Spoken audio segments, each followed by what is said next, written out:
Hello dear students, जय हिंद and very good morning to all of you. The fellow traveller के part 1 में हम लोगों ने पढ़ाई की कि लेखक ने अपने सहयात्री यानी कि मॉस्क्यूटो को मारने के कई प्रयास किए, उसके पीछे पीछे भागे, उसके ऊपर झपट्टा मारे तथा अंत में उन्होंने फेलाइन कनिंग यानी बिल्लियों की चालाकी वाली युक्ति भी अपनाई और उसे धोखे से मारना चाहा। लेकिन रिजल्ट क्या रहा? क्या लेखक मच्छर को इतने सारे चालाकियों के बावजूद, इतने सारे प्रयासों के बावजूद मच्छर को मार पाए या नहीं मार पाए, अपने कार्य में सफल हुए कि नहीं हुए, इसको हम पार्ट 2 में पढ़ेंगे। तो चलिए स्टार्ट करते हैं part 2। It was all in when. लेखक कह रहे हैं कि सब कुछ व्यर्थ रहा, इनके जितने भी प्रयास थे सारे व्यर्थ गए। He played with me openly and ostentatiously like a skilful matador finessing around an infuriated bull. तो लेखक कह रहे हैं कि मैंने जितने भी उसको मारने का प्रयास किया, मेरा सारा प्रयास असफल रहा। It was all in when, सारी हमारी मेहनत पानी में चली गई, कोई फ़ायदा नहीं हुआ। ही प्लेड विथ मी ओपनली, वह तो मेरे साथ बिल्कुल ओपनली खेल रहा था, खुलेआम मेरे साथ खेल खेल रहा था। एंड ऑब्स्टेंटियसली, और खुलेआम चैलेंजिंग दे रहा था, चेतावनी दे रहा था। लाइक अ स्किलफुल मेटाडोर, एक कुशल मेटाडोर की तरह। तो मेटाडोर जो बुल फाइटिंग होती है, जो इन्फ्यूरिएटेड बुल को चिढ़ाता है, और जब बैल नहीं, सांड जब गुस्से वाला सांड जब दौड़ के उसको मारने के लिए आता है तो बहुत ही कुशलतापूर्वक वह बच जाता है। ठीक लेखक कह रहे हैं कि उसी स्किलफुल मेटाडोर की तरह वह मच्छर भी मुझे बार बार चिढ़ा रहा था। जिस तरह से मेटाडोर इन्फ्यूरिएटेड बुल को चिढ़ाता है और जब वो दौड़कर मारने आता है तो बहुत आसानी से बच जाता है। It was obvious that he was enjoying himself. लेखक कह रहे हैं कि यह बिल्कुल स्पष्ट था कि वह आनंद ले रहा था, वो मेरे साथ मस्ती कर रहा था। That it was for this that he had disturb my repose, और यही कारण है कि उसने मेरे आराम में खलल डाली। मैं रेस्ट कर रहा था, आराम कर रहा था, और उसने मुझे डिस्टर्ब किया। He wanted a little sport, वह एक छोटा सा गेम खेलना चाह रहा था, वो एक स्पोर्ट खेलना चाह रहा था। एंड व्हाट स्पोर्ट, और वह स्पोर्ट किस तरह का? लाइक बीइंग चेस्ड बाई, कि उसका पीछा किया जाए, कोई उसको पीछे पीछे दौड़ाए। दौड़ाए कौन? दिस ह्यूज, यह विशाल लंबरिंग विंड मिल, भारी भरकम जो विंड मिल की तरह है, पवन चक्की की तरह है। Windmill of a creature, यहाँ windmill of a creature मच्छर की तुलना में जो लेखक थे बहुत ही ज़्यादा विशाल थे। तो इसलिए विंड मिल का इस्तेमाल लेखक ने खुद के लिए किया है, क्योंकि खुद को एक मच्छर से जब कंपेयर कर रहे हैं तो खुद को विंड मिल की तरह पा रहे हैं। तो कह रहे हैं कि पीछा भी कौन करे? यह जो भारी भरकम पवन चक्की की तरह यह क्रिएचर है, यह जो प्राणी है अर्थात लेखक हैं, वो उसका पीछा करें। और क्या विशेषता है इस विंड मिल क्रिएचर की, इस भारी भरकम प्राणी की? हु टेस्टेड सो गुड, जिसका स्वाद भी बहुत अच्छा है। And seemed so helpless and so stupid, जो कि बहुत ही असहाय और मूर्ख प्रतीत हो रहा है। तो ऐसा व्यक्ति उसको चेस करे, उसके पीछे पीछे दौड़े, ऐसा वह गेम खेलना चाह रहा था। I begin to enter into the spirit of the fellow. लेखक कह रहे हैं कि अब मैं धीरे धीरे अपने सहयात्री, अपने फेलो को समझने लगा था। I begin to enter into the spirit of the fellow, तो उसकी आत्मा में, उसकी स्पिरिट में प्रवेश करना नहीं है एंटर का मतलब। एंटर का मतलब I begin to understand my fellow, अपने साथी को समझने लगे कि वो चाहता क्या है, उसकी सोच क्या है। He was no longer a mere insect, वह अब मेरे लिए कोई साधारण कीड़ा नहीं था, साधारण इंसेक्ट नहीं था, अब वह एकमात्र कीड़ा मकोड़ा नहीं था। He was developing into a personality, अब वह एक पर्सनालिटी में, एक व्यक्तित्व के रूप में विकसित हो रहा था। N intelligence that challenged the possession of this compartment with me on equal term. और वह एक ऐसी पर्सनालिटी में डेवलप हो रहा था, वह एक ऐसे व्यक्तित्व में डेवलप हो रहा था कि जो कि हमें चैलेंज कर रहा था कि जो इस डब्बे पर अधिकार है, जो पोसेशन है, वो हमारा और आपका इक्वल है, हमारा और आपका बराबर का अधिकार है, वो चैलेंज कर रहा था। और ये कहना चाह रहा था कि जितना अधिकार आपका इस डब्बे पर है उतना ही अधिकार मेरा भी है। I felt my heart warming towards him and the sense of superiority fading. तो लेखक कह रहे हैं कि अब मैं उसके प्रति एक लगाव महसूस करने लगा। I felt my heart warming towards him. तो कह रहे हैं कि मैं अब उस मच्छर के प्रति एक लगाव महसूस करने लगा। And the sense of superiority fading, और मेरा जो सेंस ऑफ सुपीरियरिटी था, जो सर्वोच्च होने की हमारे अंदर सेंस था, जो मैं सोच रहा था कि मैं बहुत ही सुपीरियर हूँ, यह जो सुपीरियरिटी का सेंस था, सुपीरियरिटी कॉम्प्लेक्स था, वह धीरे धीरे ख़त्म होने लगा।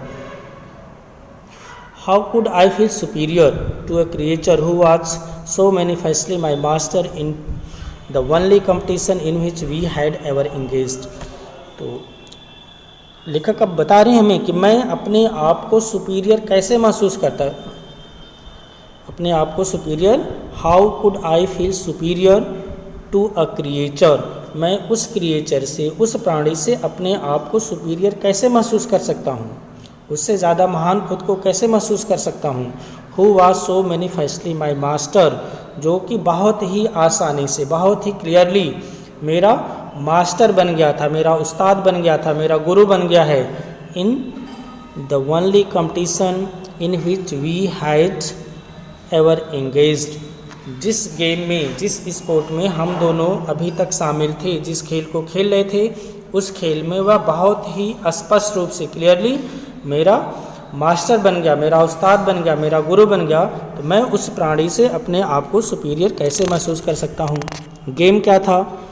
Just like a bull fighting, bull fighting की तरह, कि जिस तरह से बुल फाइटिंग में क्या होता है, मेटाडोर जो है वो गुस्सैल सांड को चिढ़ाता है और उस मेटाडोर के पीछे जो सांड है पीछे पीछे भागता है उसको मारने के लिए, और मेटाडोर बहुत ही स्किलफुली अपने आप को बचा लेता है। तो ठीक वही गेम था, और उसमें मच्छर ने अपने आप को मास्टर साबित किया, अपने आप को उस्ताद साबित किया। तभी लेकर कह रहे हैं कि हम उस मच्छर से अपने आप को सुपीरियर कैसे महसूस कर सकता हूँ जो इस गेम में मेरा उस्ताद बन गया।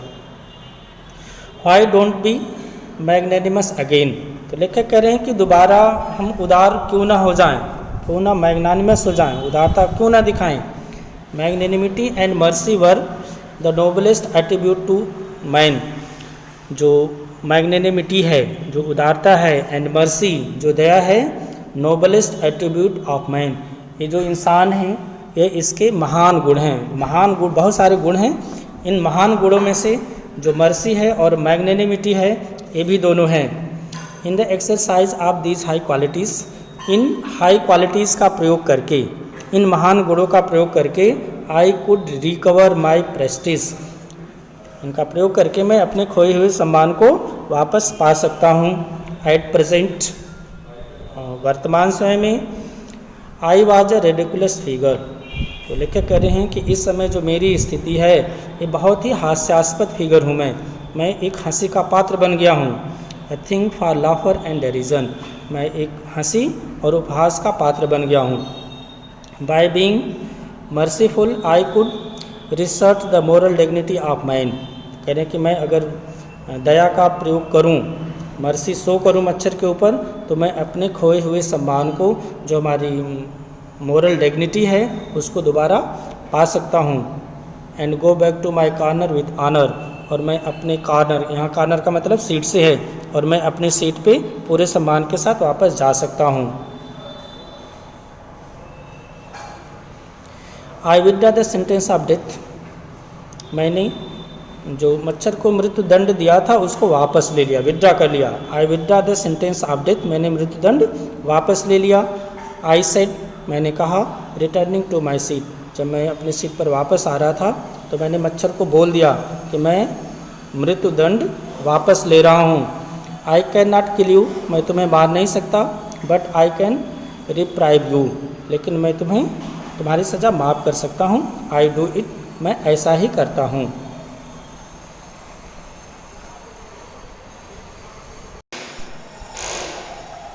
I took up my paper and he came and sat on it. मैंने अपना पेपर उठाया पढ़ने के लिए और वह आया और इस पर बैठ गया। Foolish fellow, I said, you have delivered yourself into my hand. लेखक ने मच्छर को कहा कि मूर्ख, तुमने तो खुद को मेरे हाथों में समर्पित कर दिया, मतलब तुम अपने आप को मेरे हाथों में सरेंडर कर दिया। I have but to give this responsible weekly organ of opinion a smack on both the covers, and you are corpse neatly sandwiched between an article of peace trap and another on the modesty of Mr. Hughes. तो लेखक कह रहे हैं कि foolish fellow, तुमने तो अपने आप को मेरे हाथ में सरेंडर कर दिया, अब मुझे ज़्यादा कुछ नहीं करना है। I have but to give this respectable weekly organ of opinion a smack. तो कह रहे हैं कि जो सम्मानित साप्ताहिक पत्रिका है, इसके पन्नों को सिर्फ ज़ोर से दबा देना है। दोनों साइड से पत्रिका खुली हुई है, उसको दोनों साइड के पन्नों को सिर्फ तेज़ी से दबा देना है और तुम एक लाश बन जाओगे।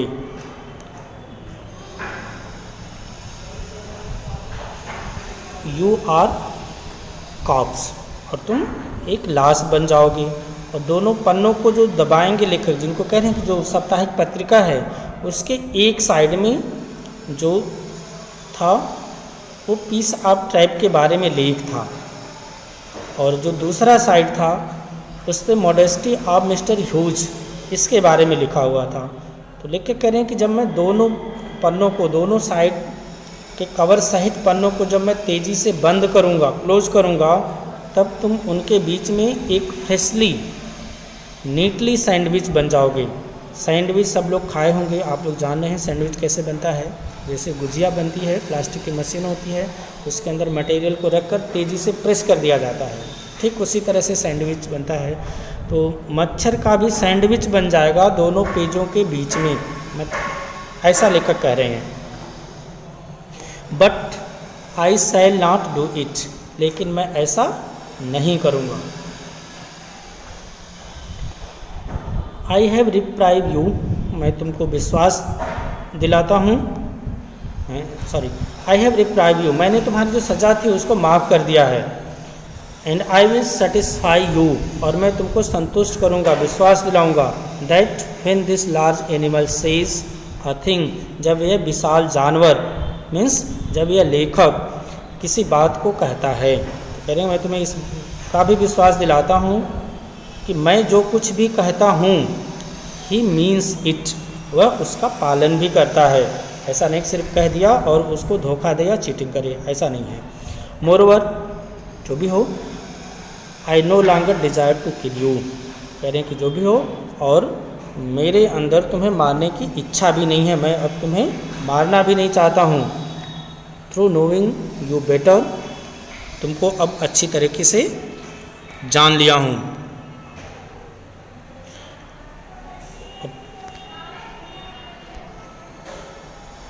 आई हैव कम टू फील, कह रहे हैं कि मैं तुम्हें अच्छी तरह से जान लिया हूँ। और एक स्पेशल बात कहना चाह रहे हैं मॉस्किटो से, I have come to feel, कह रहे मेरे अंदर अब एक भावना उत्पन्न हो चुकी है, एक भावना है। शैल आई से, क्या मैं तुम्हें बता दूँ? अब मच्छर से परमिशन मांग रहे हैं कि मेरे अंदर की जो भावना है, मेरे दिल में जो बात है, दिल की बात को क्या मैं तुम्हें बता दूं? क्या मैं अपनी फीलिंग को तुम्हें बता दूं? उससे पूछ रहे हैं शैल आई से। फिर अपनी भावना को बता रहे हैं, इनकी भावना क्या है, इनकी फीलिंग क्या है मच्छर के प्रति। A sort of affection for you, तो लेकर कह रहे हैं कि हमारे मन में तुम्हारे लिए एक प्रेम की भावना उत्पन्न हुई है। A sort of affection for you, तुम्हारे लिए एक प्रेम की भावना मेरे मन में उत्पन्न हुई है। आई फैंसी दैट, मुझे इस बात पे पूरा भरोसा है, विश्वास है कि जो सेंट फ्रांसिस हैं would have call you little brother, मुझे लगता है कि जो सेंट फ्रांसिस हैं तुम्हें अपना छोटा भाई मानते थे।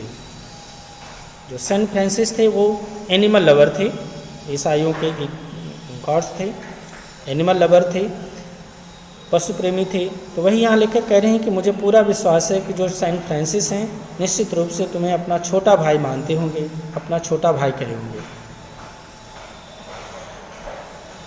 आई cannot go so far as that in Christian charity and civility, लेखक कह रहे हैं कि मैं उतना ज़्यादा तो नहीं कर सकता हूँ जितना कि क्रिश्चियन चैरिटी में होता है, जितना कि ईसाई उदारता और उनकी शालीनता में होता है, मैं उतना नहीं कर सकता जितना क्रिश्चियन लोग करते हैं।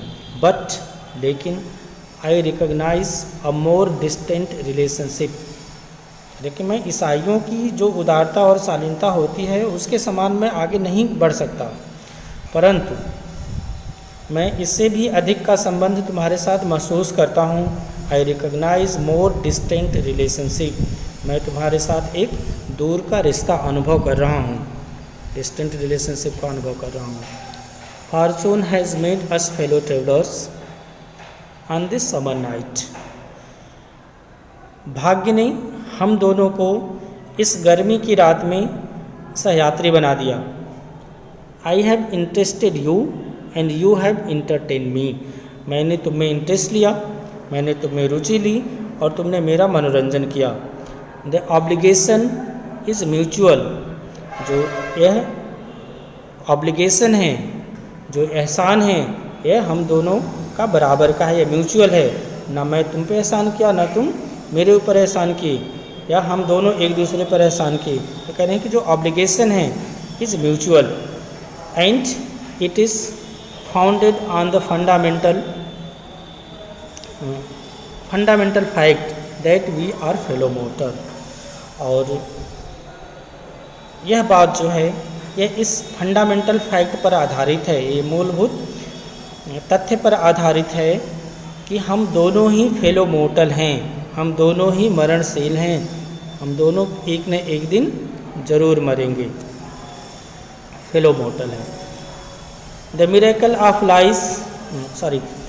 Of life is ours in common and its mystery too, कह रहे हैं कि हमारे जीवन के जो मिरेकल हैं, यहाँ मिरेकल का मतलब जादू से नहीं, यहाँ मिरेकल का मतलब सुख और दुख से है, जो सुखद और दुखद पहलू हैं यहाँ उससे है। तो कह रहे हैं कि जो हमारे लोगों के जीवन का मिरेकल है वो कॉमन है, जो सुख हैं और जो दुख है, सुख दुख दोनों हम दोनों के लाइफ में कॉमन है, और इसकी जो मिस्ट्री है, जो रहस्य हैं, वो भी कॉमन ही है। तो यहाँ लेखक कह रहे हैं कि जीवन के जो सुखद और दुखद पहलू हैं हम दोनों में समान रूप से मौजूद हैं, ये फंडामेंटल फैक्ट है।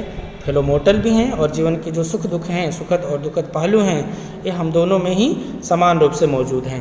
I suppose you don't know anything about your journey, और मैं आशा करता हूँ, मैं उम्मीद करता हूँ कि तुम अपनी यात्रा के बारे में कुछ भी नहीं जानते हो।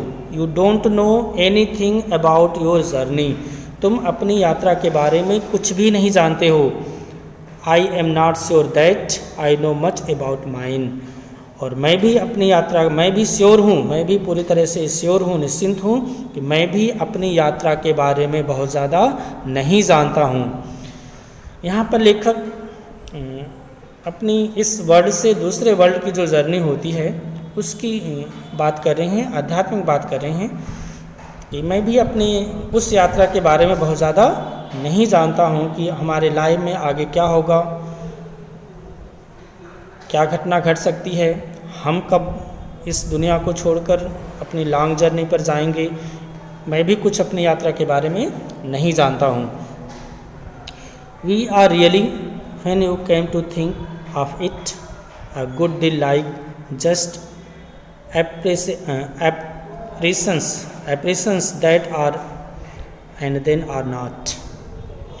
यानी कि जब हम इस बात पे सोचते हैं, जब हम इस बात पे विचार करते हैं, मतलब आध्यात्मिक रूप से हम चीज़ों को सोचते हैं, तो हम इस कंक्लूजन पे पहुंचते हैं, इस रिजल्ट पर पहुंचते हैं, जस्ट एप्रेशंस, कि जिस तरह से एक परछाई होती है, जिस तरह से एक छाया होती है, एक छाया की तरह सारी चीज़ें हैं, दुनिया की सारी चीज़ें हमें छाया की तरह महसूस होती हैं।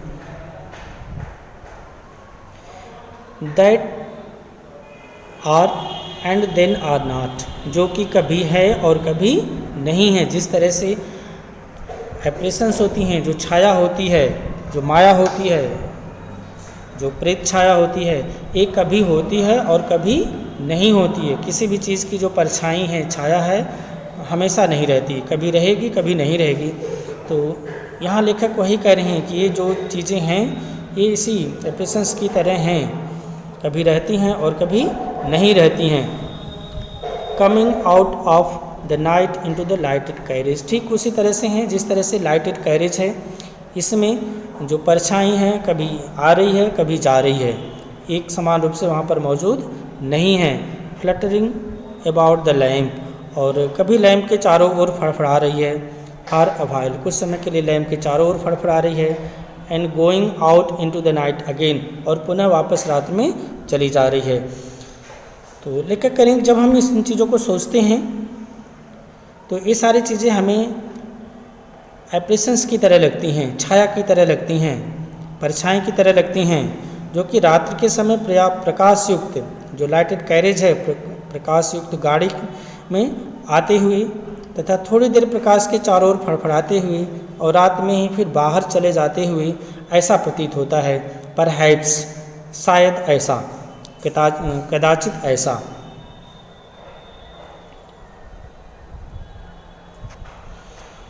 Going on tonight sir, said a voice at the window.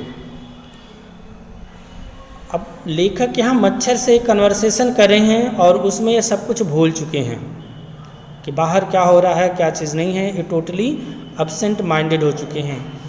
तो पूरी तरह से मच्छर से कन्वर्सेशन कर रहे हैं और सब कुछ भूल चुके हैं। तभी जब गाड़ी एक स्टेशन पर रुकती है तब एक आवाज़, said a voice at window, तभी खिड़की से एक आवाज़ आती है, going on tonight sir, sir आज आप कहीं जा रहे हैं क्या।